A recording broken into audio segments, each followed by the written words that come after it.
old hallucinate tea mixes make very good, so much so free. Now, if you look at this field, this makes sense. You can tell what they'll cut off at the same time. Now, we can stay here till 1987 and sold it at their cost. There was a third generation certified tea taster. That means he actually did for 40 years in London. I know that's coming. His author, Kenneth Grant College, tea taster now, anything to the left of these experimental fields for he's done, and it's 127 inches long. Now, in 2003, he decided he needed a partner, so that's when he asked his friends, the Bigelows, to come in. They came in and took over from Brighton. All the tea is grown here on our farms and is produced under our name, Charleston Tea Plantation, and do not sell the tea to any other company. It's always under our name. And we're ready to put it in tea bags, so they will ship it by drop to Fairfield, Connecticut, where the Bigelows have a packaging company. It's tea can get parked up there, put in tea bags, boxes, sent back to us, and do something. The harvester that you're looking at is one of a kind. It was invented out here in the 70s, taking parts off the tobacco and the cotton harvester. It has spinners on its wheels now that actually pushes everything up and out of the way as it goes through some of these thick fields so it won't damage the plant. And when the hopper in the back is full, it weighs around 700 pounds of leaf. They'll empty it into it. Now, it's not a John Deere, though. It's just painted green. Now, some of you have already been through the factory tour, and you probably didn't see any tea on the withering bed. The truck, when we first came, was just unloading, but you can see you got about 700 pounds of it because it was too wet out here. So they kind of had to wait a little bit later today because of the rain we had last night. But that is one of a kind out there. Loves high temperature, high humidity, and good rainfall. And of course, Charleston provides all these in large quantities. Tea, however, does not like wet heat. This means It sits on top of that. They run warm water through that, and that warms the soil from underneath. And air temperatures at 85 or less, to your right, one exhaust fan's on. If they both cannot keep up with the heat, that wall to your left crosses the plants. They commonly call them swamp coolers, and use them sometimes in the southwest of the country to cool houses down instead of air conditioning with them. If you have dry heat, it can work because you got cool, moist air going through there. But they also use them in barns to cool animals and birds. Curtains are closed. The motor across from us will control it. The first 2 months, it will not get direct sunlight from the ceiling. After that, they have a program where it's going to be open so many hours per week, so it gets adapted to more sun and more heat. The last thing you notice, you don't see an aisle in there to take care of those plants. It's on the other side right now, so there's cranks on the end of the long tables that move towards us or away from us. You make an aisle, that way you don't waste space. Now, flat end, they could have been cross-pollinated, you'd have the wrong variety. When they follow the thick fields, they won't grow. There's not enough sunlight. Animals and birds usually carry them off. They do use seeds, though, in other parts of the world to extract oil out of it to get teas with it, just for a few days. The current, the Gulf Stream keeps us pretty long.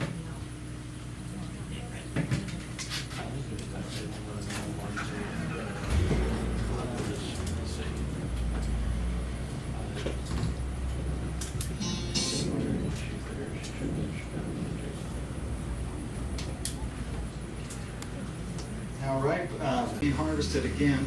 It's got over 2 weeks of growth on it. And the day before a field is going to be harvested, the guys will walk down the rows with machetes and other cutting tools, and they'll cut out any vines or weeds that are growing up tall that could get into the harvest and affect the taste of the tea. And they were weeding this yesterday, so it's probably going to be cut tomorrow, or maybe this afternoon or tomorrow. But so they're now it's just about ready. This one was cut recently, so it's pretty slow. Got a little splat there. But you can notice the holes in there, and that's just where plants have died over the years for some reason or another. And it's very hard to replace plants inside mature sections because tea plants have an enormous root system, and they'll choke out any new growth that we try to reestablish. You can plant them on the ends and edges of fields, just not in the middle. And of course, this other field is it's close. It's got another couple, maybe a week, then they'll cut down. Now, this tree to your right is another live oak tree. We call this one a wedding tree out here because in Charleston we have a lot of outdoor weddings in the spring and the fall, and we have them here. And when they do, they always have it set up and decorated underneath that tree. To harvest all the tea you see growing out here, and that's because they hand-pick the tea in other parts of the world where tea is grown on a hillside or a mountainside for the drainage it needs for its root system. Because of our harvester, we only need 3 people to take care of all the plants on the farm. And we have one other man that works with the tea, and that's the tea maker who's running the factory. In some parts of the world, they pay those workers the equivalent of $2.80 a week to make tea. Now, Bill's going to come back on and give you some information about this field to your left, which is one of the younger fields under production. Mainly from the crop to Wadmalaw Island. First, once the tea is planted, the soil will never be tilled again. Therefore, no soil erosion will take place. Secondly, we don't use any insecticides or fungicides which could harm our plants, other plants, animals, or the environment. And last but not least, we're planting 4,900 oxygen-producing plants per acre. On your left are those 17,000 new plants representing approximately 3.5 acres. And we have ongoing plans to plant the same amount each year. At the beginning of March, just before it starts, samples and leaf samples from different areas of each section, they send that off to a lab, and when the results come back, that tells them the percentage of nitrogen, phosphorus, and potassium to put back in the field. It's always in granular form and broadcast right over the top, but that's the only thing ever applied to the tea plants out here on the farm. Now, we do have all kinds of animals on the farm, including bobcats, foxes, and coyotes. They like to hang around these thick tea fields, mainly because there's lots of little animals and things living inside there, and it's a great food source for them. We have turkeys. You'll see them early mornings and late afternoons in the breaks between the fields. Facts about the world of tea. Tea is the second most consumed beverage in the world. Can anyone guess which beverage is number one? If you said water, you were right.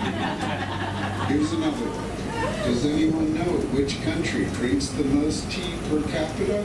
England.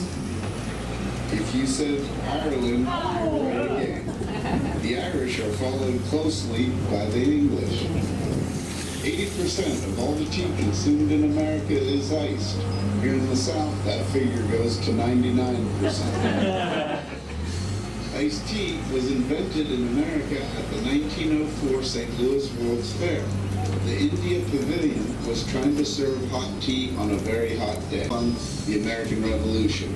While the revolution is long over, we invite you to buy some American-grown tea and share it with your friends and family back home. Now, this building on the right was the original factory and gift shop. And when they formed the partnership with the Bigelows in 2003, they built a new building and everything was moved over there.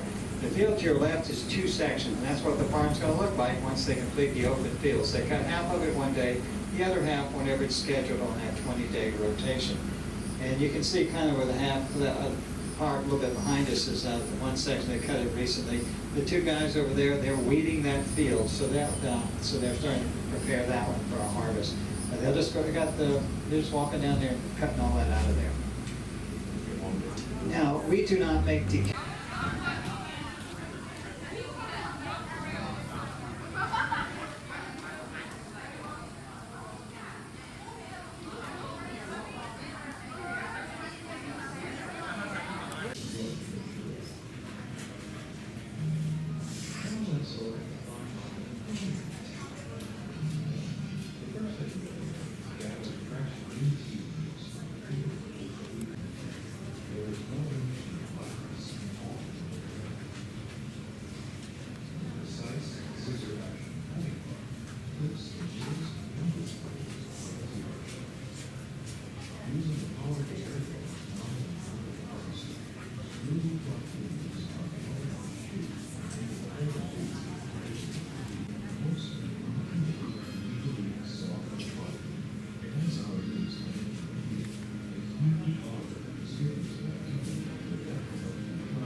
Tea is composed of 20% solids, 80% liquids, and contains millions of cells.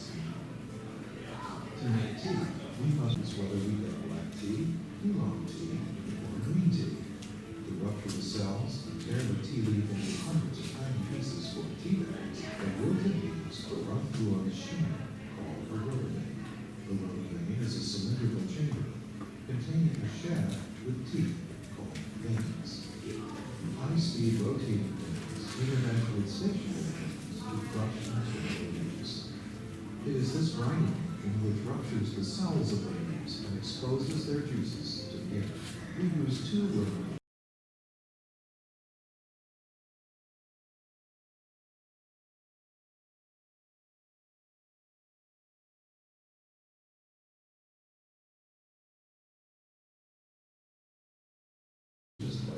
tea.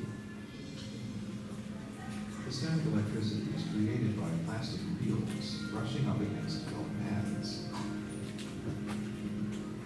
Finally, here comes our beautiful French tea, all ready to become a part of our American classic tea. Only about 20 hours ago, our tea was growing in the field. Now we have this beautiful pure black tea. Think of all the pleasure this tea is going to give in a cup or glass. So as you've seen, the making of tea is a very special process. We hope you've learned a lot. And thanks so much for being with us today.